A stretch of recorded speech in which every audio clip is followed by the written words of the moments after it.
Welcome to Guide Guru. We hope this video helps. You begin with ignition in ACC or on so the multimedia system is active. This powers Bluetooth and avoids interruptions. Next, enable Bluetooth on your phone and set it discoverable so the Xuv500 can find it. Once done, keep both devices within 3 meters to ensure a stable signal and reduce pairing time. You do this now because proximity and powered systems prevent connection failures and speed up discovery, making the next step, initiating pairing, smooth and predictable. Now you will start the actual pairing on the head unit.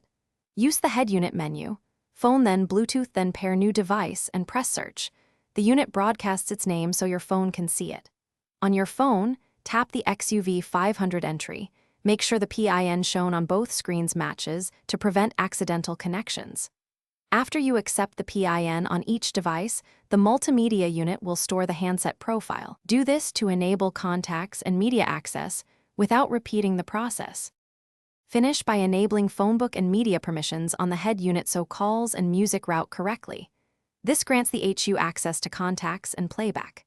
Then on your phone, set the Xuv500 as the preferred device for audio and calls, which ensures automatic reconnection. If pairing fails, delete any existing Xuv500 profile from both phone and HU, restart the phone and ignition, and retry. This clears corrupted profiles and often fixes stubborn connection issues. Thanks for watching. Consider subscribing if we helped you today.